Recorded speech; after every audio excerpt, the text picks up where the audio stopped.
Boa tarde, meu nome é Daniel Plá e vai falar hoje sobre planejamento estratégico. Eu procurei fazer uma palestra bem prática, bem dentro da realidade de vocês. Então a gente não vai estar falando só de planejamento estratégico, mas também da questão do empreendedorismo, porque a ideia é que vocês todos aqui sejam empreendedores, cada um a sua forma. Essa palestra é uma adaptação de um curso inteiro da Fundação Getúlio Vargas, pegando alguns slides que sejam relevantes, isso contribui. No início, isso já seria para dar trabalho até para a garotada, para os monitores. Então, o primeiro slide até tem um trabalho que vocês podem, no futuro, sugerir para os monitores. Na verdade, isso aqui é um grande sonho nosso. A Coca-Cola, por exemplo, está entrando como grande parceira aqui do espaço, e isso pode dar ideias até de como a Coca-Cola aproveitar um pouco a experiência aqui no morro, Cantagalo, Pavão, Pavãozinho. Bem, um cuidado que eu tenho que tomar aqui é o mesmo que eu tive semana passada com os monitores. Eu pedi, não leiam os slides. Isso de ler o slide cansa. Então, essa palestra vai ser dada o tempo todo. Vocês que vão ler o slide, eu não vou ler o slide. Vocês passem, leiam o que está escrito. A Norma já está se entregando que ela, depois dessa palestra, já vai ter que fazer diferente e dar um certo trabalho. Outro detalhe que eu também, que essa apresentação, ela serve também de modelo para outras apresentações. Os slides são todos muito curtos. E tem que ser, não pode ter muito texto. Se tiver muito texto, complica. Um dos slides tem, mas vocês vão ver de uma forma diferente. Bem, aqui está a definição do que é estrategista. Resumindo, o estrategista, ele assume risco. Ele assume risco. Agora, esse risco, você pode escrever aí, é um risco calculado. Ou seja, não é o risco de cometer um suicídio. Ou seja, é um risco calculado. Ou seja, vocês, no momento, fazem uma estratégia, e o empreendedor, ele assume risco. Outro detalhe em relação ao estrategista, o estrategista analisa, podem escrever pontos fortes e pontos fracos. Tudo tem pontos fortes e pontos fracos. Os pontos fortes e os pontos fracos, nós temos controle sobre isso. Nós temos controle sobre pontos fortes e fracos. Agora, tem algo chamado variáveis exógenas. Lógico, pontos fortes e pontos fracos são endógenas. As exógenas são as ameaças e oportunidades. Então, você pode ter um vendaval enorme, como aconteceu no ano passado, e quebrou as janelas. Quem poderia imaginar algo nesse sentido? Então, são ameaças que podem acontecer. Então, resumindo, quem planeja consegue colocar pontos fortes, pontos fracos, ameaças e oportunidades. Isso tudo separado. Lembrando bem que ameaças e oportunidades nós não temos controle, mas a gente vai se preparar para isso. Aí entra a questão do risco. Bem, agora a questão do empreendedor, o que diferencia alguém que é um empreendedor do que não é empreendedor. Algumas pessoas são naturalmente empreendedoras. Então, em primeiro lugar, podem marcar essa palavra, perseverança. Ele é perseverança, mas ele gosta da novidade. Vocês podem escrever. Ele gosta da novidade, ele gosta do desafio. Esse é o empreendedor. Algumas pessoas são mais empreendedoras do que a outra. O que a gente tem que pensar também aqui, algo filosófico, você pode aprender a ser empreendedor, a pessoa já nasce empreendedora. Essa é uma grande discussão, a gente ficaria um dia inteiro, uma semana inteira falando sobre isso.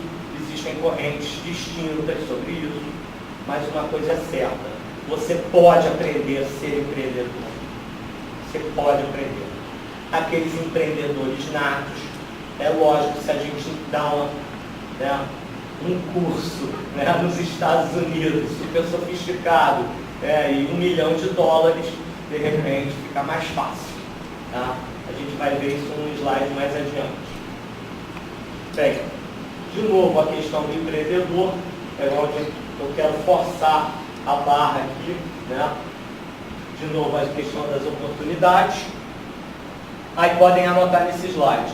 Transformam qualquer ameaça em oportunidade. O empreendedor consegue dar a volta. E eu fico arrepiado na hora que eu falo sobre isso. Você consegue dar a volta. Você vê a ameaça, transforma em oportunidade. Eu pego aqui até o exemplo dessa virada do ano, que o Dá me ajudou. A gente foi no Réveillon, aparece uma senhora de 85 anos. Imagina uma senhora de 85 anos e andando do Cantagalo a pé até o Alto Pavão. Ela chegou em 45 minutos. Inacreditável, não sei como. Foi uma força espiritual. Mas foi ótimo, se for uma mulher, ela sobreviveu. Tem que fazer esse humor. Mas o que a gente fez? Teve gente muito sensível que quis ir com ela. O Dá emprestou literalmente um dos garotos que foi junto. Dividimos o grupo. Segurei um pouco uma parte do grupo, outro grupo foi mais na frente.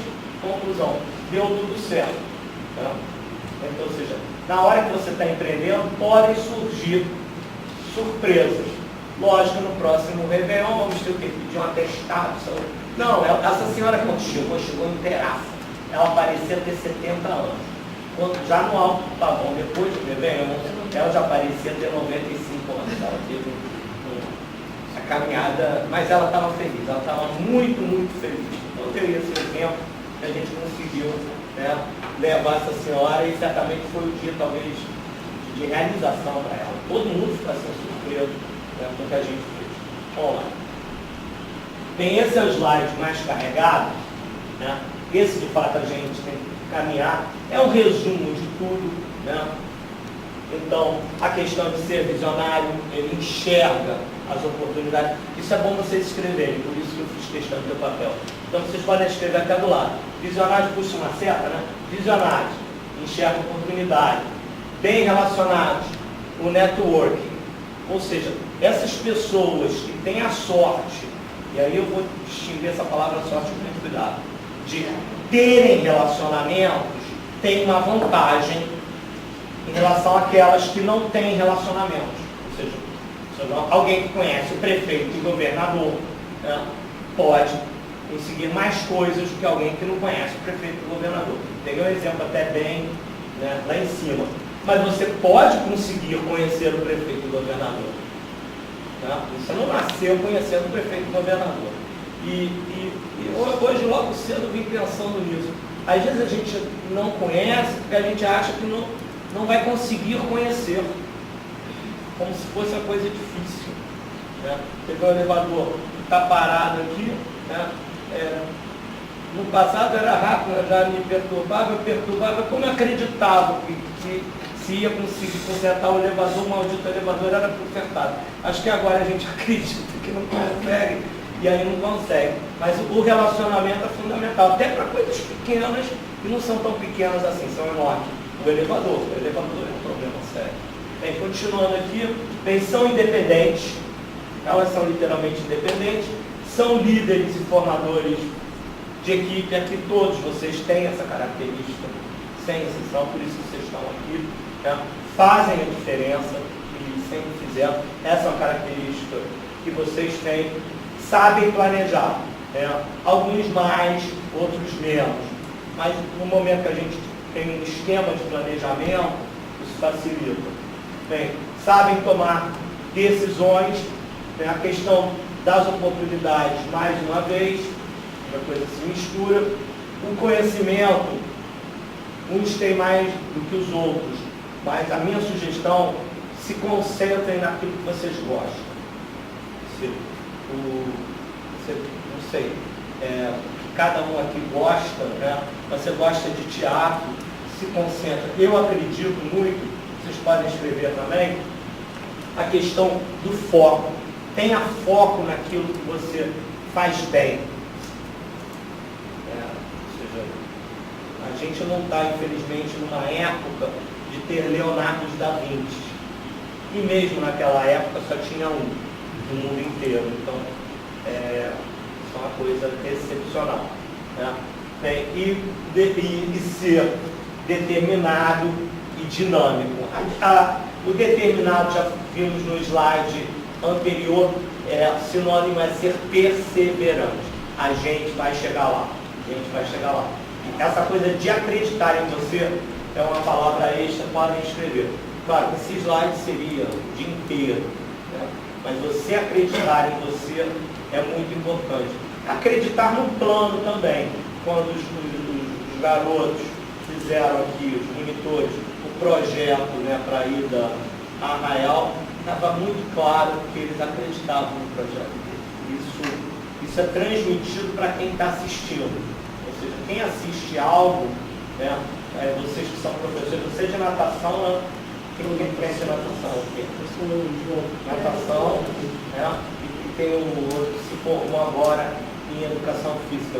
Você acreditava que você ia estudar. Podia mostrar ao professor, aproveitando que ele tem a câmera aqui, pegar uma virada ali, mostra o professor que eu estou mostrando, senão quem assiste não vai entender ali o professor. Você começou aqui no Criança Esperança ou não? Comecei como monitor. Quantos anos? Na verdade, fui como aluno.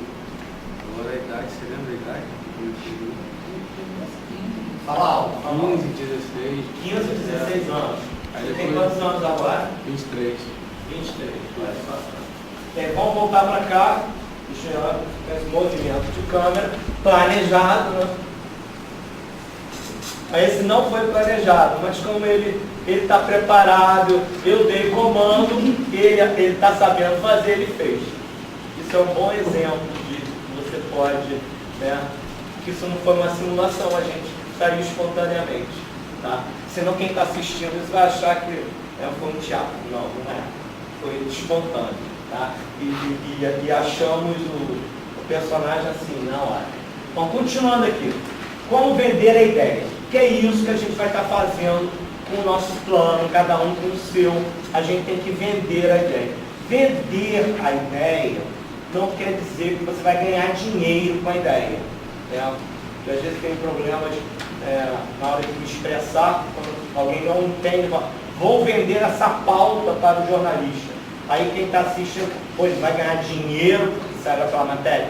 Não, não é isso. Tá? O vender a ideia, vocês podem até anotar, é conseguir convencer o outro. O outro comprou a ideia, comprou de verdade. Existem técnicas especiais, vou até dar uma, e é perfeita para contornar objeções. É chamado mensagem de dois lados. Essa técnica vale a pena até escrever. Não tem em livros brasileiros sobre isso. É uma técnica altamente sofisticada que os políticos, muito sofisticados, ou fazem intuitivamente, ou fazem porque receberam preparo para fazer. Né? Você sabe que vai ter uma objeção. Ou seja, que alguém vai chegar ao outro, você está querendo vender ideia em primeiro lugar. Eu tenho que saber, por exemplo, eu quero vender uma ideia para o Jairo, mas já sei que ele tem uma objeção em relação àquela ideia. Tento saber antes de tentar vender qual a objeção dele. Aí vou me preparar.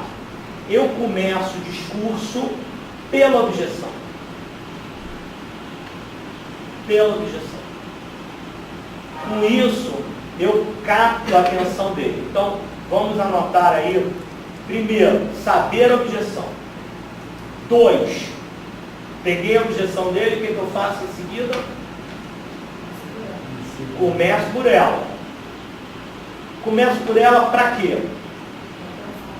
Para conseguir a atenção dele.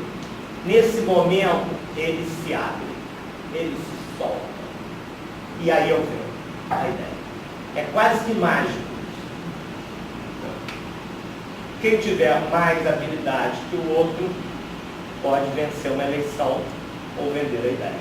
Então, essa que é a técnica, é altamente sofisticada, tá? Se você for analisar discursos de candidatos à presidência, eles usaram isso, e 15 anos atrás ou mais, na época do Collor, eu usava isso como exemplo de como o Lula podia ter ganho na época. Exatamente. O Lula naquela época tinha perdido porque o Collor sabia que o Lula tinha uma filha.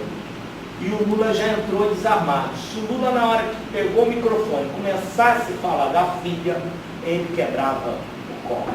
Mas não, ele entrou e não saiu com essa técnica. Porque, na verdade, o Lula não estaria se vendendo para o Collor, estaria se vendendo para quem está assistindo.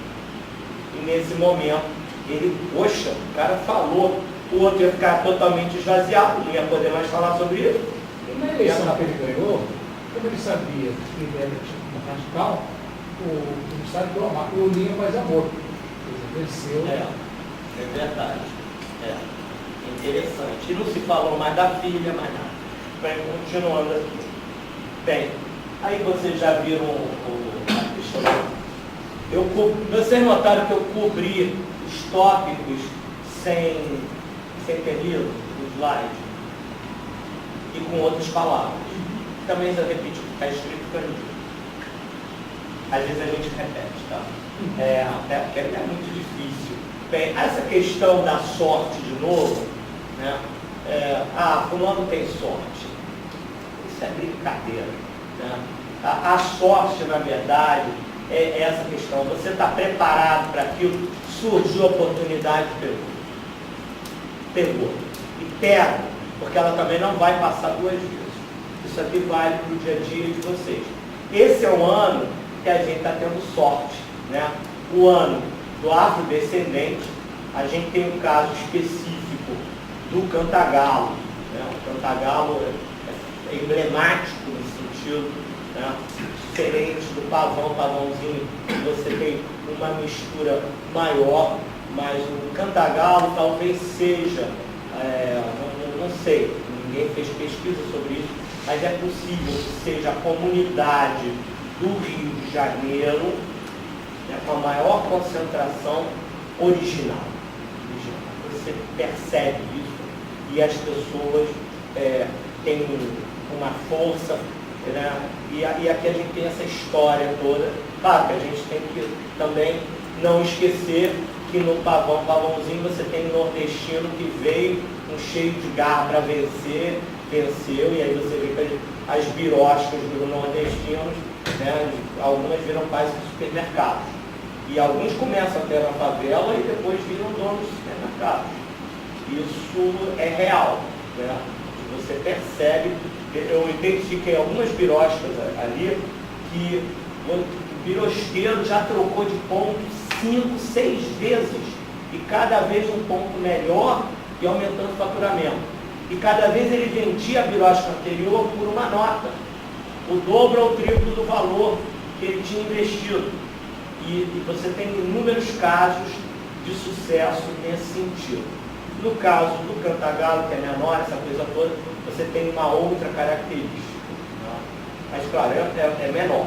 Né? Uma circulação de pessoas também menor. Então, a característica comercial, né, da comunidade é outra. Mas a gente tem algumas biroscas bem sucedidas, muito bem sucedidas.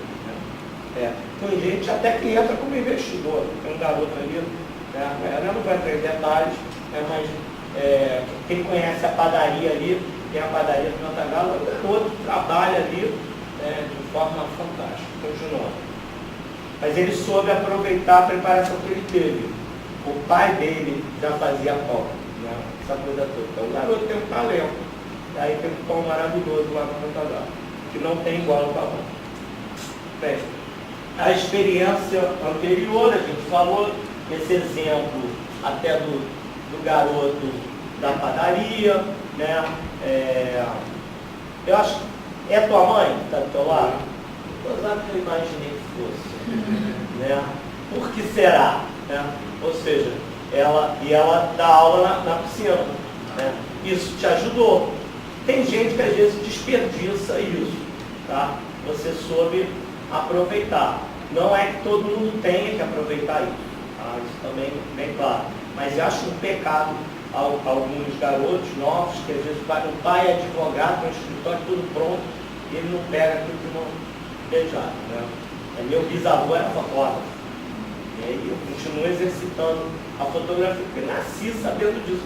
Vou deixar isso de lado? De jeito nenhum. Porque vivi com isso. Vou largar? Acho que não, você pode até fazer outras coisas e aproveitar. Vamos lá. Bem, o benchmarking, né, é legal saber alguns termos em inglês, que é mais fácil até de decorar e provoca a gente estudar inglês. O benchmarking é uma referência, uma linha de referência. Então, fazer benchmarking é o quê? É eu pegar o melhor projeto que existe no mundo sobre aquilo e usar esse projeto como referência. Como referência para eu fazer algo melhor. Isso vale para qualquer coisa de vocês. Uma bela peça de teatro, por exemplo, tem aquele grupo catalão, que eu não me lembro agora o nome, alguma coisa assim, um nome catalão, acho que eu tenho que depois guardar esse nome. É uma referência para um tipo de teatro. Né? O Circo du Soleil é uma referência do circo moderno.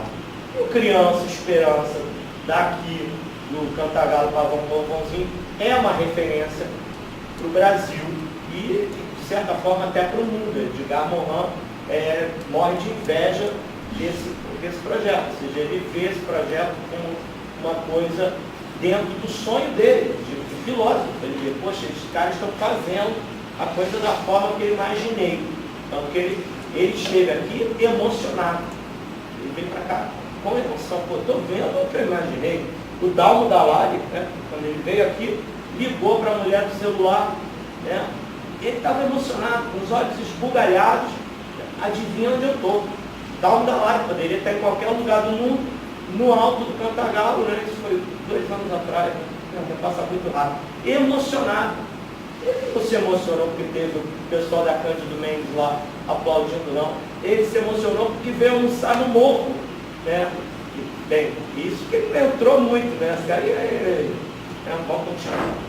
Então, usar uma referência. Então, temos que procurar referência. Agora, com a internet, isso fica mais fácil. Mas você pode falar com referências. Então, o Dá certamente, que mexe com a questão do samba, da música, ele tem as referências dele. Então, ele usa aquelas referências. Isso é importante. E quase que um sonho. Eu tenho que ser igual ou melhor do que a minha referência. Tem que ser assim. Não tem, você fica perdido. E algumas pessoas não têm. Uma pergunta que eu sempre faço para, por exemplo, varejistas, é qual é a sua referência? E tem gente que não sabe responder, aí você tem que dar uma sacudida. Acho que é um exercício, você para pensar, porque às vezes você tem, mas também não tem essa consciência, essa coisa clara, não tem isso como referência. Acho que é um exercício, para pensar. E procurar. Você tem que procurar. E de repente você vai ter que procurar na França, na Inglaterra, ou até na Índia. Né? Talvez vocês não saibam, vou dizer que a minha origem dessa história toda de querer fotografar o morro veio, não tem nada a ver nada com nada, mas eu vi um vídeo, Born into Brothers, nascido dos bordéis, uma fotógrafa americana, vai para a Índia, né? E aquele vídeo me serviu de referência. Eu não cheguei a fazer o que ela fez. Foi um filme. Você viu o filme? Nascido nos Bordéis? Belíssimo. Você viu, parabéns. Esse filme ainda é um sonho meu, né? Das crianças mesmo fotografarem e a gente poder fazer um leilão dessas fotografias e aí a sociedade, que não sabe aonde enfiar o dinheiro, quer pagar seus pecados, compra aquelas fotografias não apenas pelo conteúdo das fotos, mas porque aquelas fotografias, o dinheiro arrecadado serviu para pagar os estudos daquelas crianças nascidas nos bordéis para o estudo até o final da faculdade. Não deixem de ver Lixo Extraordinário. lixo extraordinário tem uma, certamente, influência fortíssima desse espírito, né? O lixo extraordinário. Acho que ele chegou a vir aqui, né? O Victor Muniz? Não. Então ele tem que vir. Nós né? tentamos, né? Mas ele tem que vir. Ah, não, a gente tem que cobrar, é impressionante. A gente faz um troço dentro do espírito dele, de repente ele vem, né? Mas ele deve ter uma agenda muito cheia, ele está milionário. Daniel, Não, a falta de referência seria um ponto fraco na parte estratégica? A falta de referência, eu não chamaria de um ponto fraco, não, porque você tem que ter uma referência. Então, é quase que um pré-requisito. Eu tenho que achar uma referência, vire-se. Agora, claro, às vezes você mesmo não tem a capacidade de achar um tipo qualquer. Mas para isso você tem amigos, o network, para você tem viagens, você tem, isso vale a pena você ter vocês anotarem, livros, viagens, convenções, que vai falando, e no que você vai falando, você vai descobrindo coisas. Posso dar um exemplo rapidamente? Que aconteceu, que é muito próximo do que aconteceu comigo agora.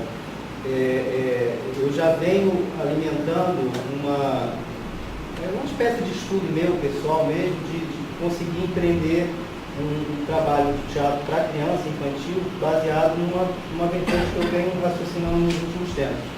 E aí eu sempre me pergunto por que eu tenho esse movimento de querer construir, mas e não inicialmente buscar uma referência.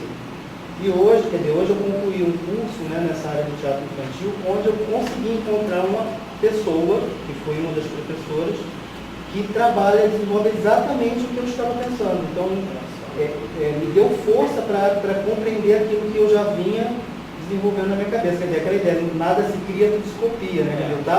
Eu tinha uma coisa sedimentada em mim, só precisava de alguém para dar um estalo e dizer que realmente tinha sentido. Mas o processo é exatamente esse. Aí dá o clique. Agora, quando você ultrapassa essa referência, você já tem que procurar outra referência. E vai nesse processo infinito. O dia que você não quiser ser melhor, esquece, procura outra coisa na vida, porque aí aí você está tendo um problema sério, você se acomodou, isso é lastimável. Né?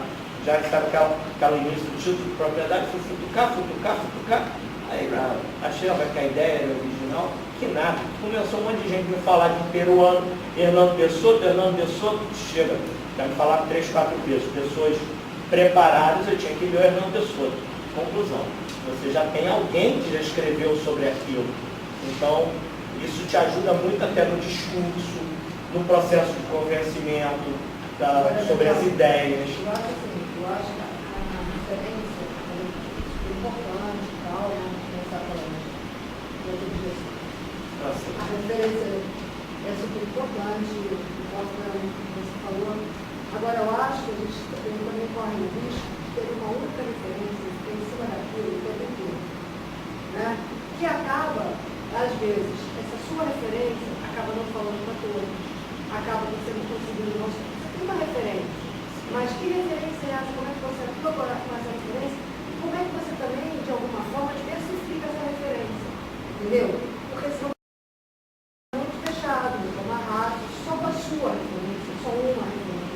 Eu acho que a gente tem que tomar um certo cuidado com isso. Norma, você deu uma ideia, de fato a gente tem que tomar cuidado. Quando a gente fala referência, primeiro, eu falaria referências, para não correr esse risco. E segundo, você vai botar a tua pitada lá. Né? Vai mexer da sua forma, que vai fazer a diferença. Não vai ser uma cópia, não, porque imagina, até porque as circunstâncias às vezes são outras, até financeiras. Eu estou quase em cima, né? Como é que está? Tem 20 minutos. Mas ainda tem muita participação, que bom. Estou controlando bem o tempo. Vai lá. A questão de escrever o plano de negócio, que a gente vai ter que colocar por escrito, cada um o seu. Né? Primeiro, para entender.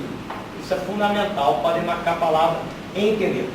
A melhor forma de entender qualquer coisa é escrever. O que você escreve, você entende. Porque se você não escreveu direito, é porque você não entendeu. Né? Isso aí, a gente até passou a usar isso de um ano para cá nas aulas de fotografia. Né? Eu acho que foi até a ideia da Roberta. Não sei de quem foi a ideia, mas acho que deve ter sido. E aí, os monitores passaram a fazer um resumo da aula de fotografia. E aquilo também me obrigou a até mexer com algumas coisas. Não vou dar a mesma aula, não. Porque eu sei que eles se comunicam, então cada vez a aula ficava com algo mais. O básico era o básico, mas sempre algo mais. As crianças se comunicam numa velocidade espantosa. Então essa coisa de escrever é importante. E mostrem, podem escrever. Escreva e mostra para o outro. Para internalizar. E o outro tem que entender, exatamente. Você está internalizando aquilo que você vivenciou na fonte. E mostrar para o outro. Deixa o outro ler sem você ler. Só do outro estar lendo, se você estiver acompanhando, você já percebe, acha até erros, por incrível que pareça. Tem a questão de gerenciar. Essa gerência, ela é contínua, podem escrever a palavra contínua, Aqui está a empresa, porque, como eu falei para você, é pensando na empresa, mas isso não deixa de ser uma empresa, é um empreendimento. A esperança é um empreendimento, e cada um com sua função.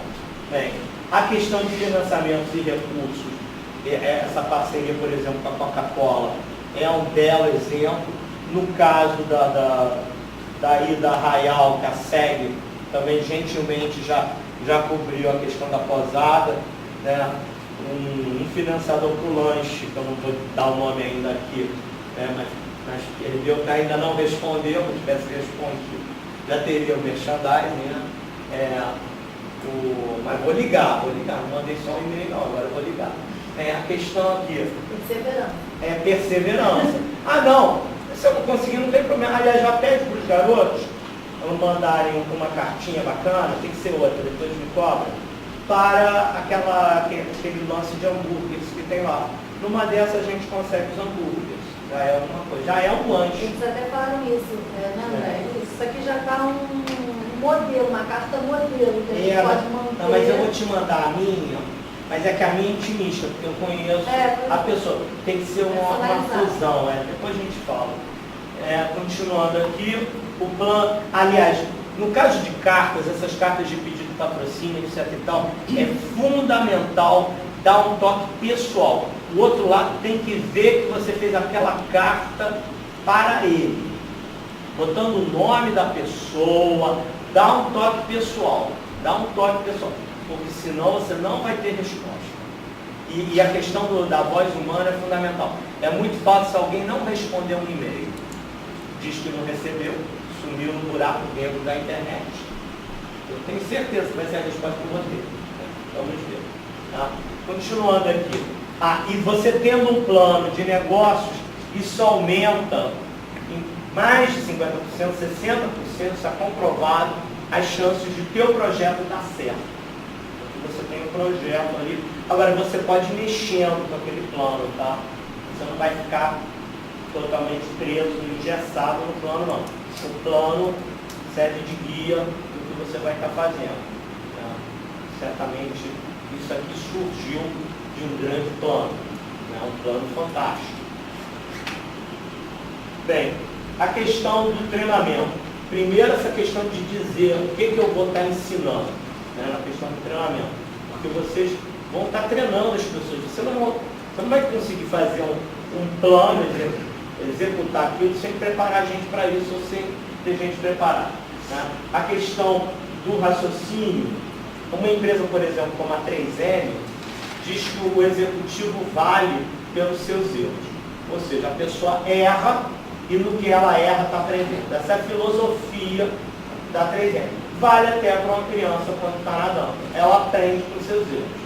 Porque eu, por exemplo, quando mergulhava, eu sempre engolia a água. Você não entrava no ouvido. Nadava a peito e entrava no ouvido. Mas porque ninguém me ensinou direito. Se tivesse, de repente, uma forma de aprender isso, né? Certamente você, como é professora, sabe, né, como é que tem que fazer para não entrar água no ouvido. Aí nadava a peito. Bem, continuando aqui. E orientar, avaliar, corrigir, elogiar. E esse pedaço aqui foi extraído da filosofia do McDonald's. E eu vou além. Vocês têm os colaboradores de vocês elogiar sempre em público. Brigar, reclamar em separado. Isso é muito importante para mexer, né, com a autoestima das pessoas, ou seja, deixá-las bem. Se eu elogio na frente de todo mundo, ótimo. Mas se eu dou bronca na frente de todo mundo, é um desastre. Então, procurar dar a bronca em separado. E também cuidar com essa bronca em separado, né? Você imagina, vem aqui, eu quero falar com você. Ferrou, né? Falar isso na frente de todo mundo já é a bronca, porque já deu a ideia de que vai ser uma bronca. Né? Então tem que ter um cuidado em relação a isso. Tá? Isso ajuda muito o processo motivacional, porque nenhum de vocês consegue fazer nada sem equipe. Vocês têm esse problema da equipe, que é importante, e até das crianças, né? Aliás, eu acho uma coisa difícil controlar essas crianças todas. É verdade. Bem, a questão do Crowley, eu quis dar uma pincelada de coisas práticas de como é feito o planejamento. Por exemplo, no passado, né, uma grande joalheria do Rio, né, pegava, a das maiores do mundo, a maior do Brasil, né, vocês devem estar imaginando a marca, né, pegava e em momentos de pouco movimento, os funcionários ficavam como se clientes fossem. O Silvio Santos, que foi camelô, fazia o que todos os camelôs fazem. Botavam as pessoas para fingir que estavam, né, comprando. Né. No Réveillon, no alto do Pavão, né, como a gente, no primeiro ano só conseguimos 7 turistas, esse ano foram 10, mas tinha 30 pessoas com camisetas. Então parecia que tinha um monte de turista. Ou seja, dava uma ideia de sucesso. Né? Essa é a realidade. O primeiro estado de São Paulo até deu uma revelação, já falou que tinha mais jornalistas que turistas. Mas o jornalista foi tão educado. Daniel, posso dizer isso? Claro, não tem problema nenhum. Vamos lá. Então, essa é a ideia do sucesso. Então, o teatro. Né? O teatro aqui de você. E você está vindo Edgar Morin falar, o diretor da Unesco falar. Tem que estar cheio. Virem-se, vão catar gente em tudo que é canto, mas aquele lugar tem que estar cheio. Senão vamos tirar algumas fileiras ali para poder parecer cheio. Né? Essa questão do cheio é muito importante vocês usarem, né, nos eventos, nessa coisa toda, ou até numa festa na casa de vocês. Não pode ficar cadeira vazia. Essa é uma das técnicas usadas no varejo mais sofisticado. Bem, e a gente praticamente termina aqui, tá? Para o sucesso, esse é o último slide, só confirmando, não é isso? Percepção é a realidade. Então, cria a realidade ideal para o seu cliente. Que, na verdade, essas pessoas que vocês querem conquistar, mostrando o que Criança Esperança faz, isso tudo, são os clientes. Porque sem as doações, sem a sociedade saber o que o Criança Esperança faz, a gente não vai ter o apoio da sociedade. Então, percepção é realidade. Ou seja, o que vale é o que as pessoas percebem. Então, eu vejo que ainda existe uma timidez muito grande, apesar do patrocínio ser, né, da maior emissora, né, de televisão, né, da América do Sul, né, uma das maiores do mundo, né, existe uma timidez na hora de expor o que está se fazendo. Eu acho que isso é uma grande falha. Se gasta muito dizendo, né, naquele momento de pedir as doações, mas deveria, ao longo do ano, se mostrar o que está acontecendo. Isso daria para a sociedade, eu acho que de forma mais contínua, né, uma percepção dessa realidade. Claro, eu conheço porque eu estou aqui, mas quem não está aqui não sabe que são vocês todos que movimentam todo esse grupo de crianças, e isso contagia a comunidade como um todo, né? Porque cada uma dessas crianças consegue mexer às vezes com a cabeça de uma família inteira. Né? Terminamos. Obrigado.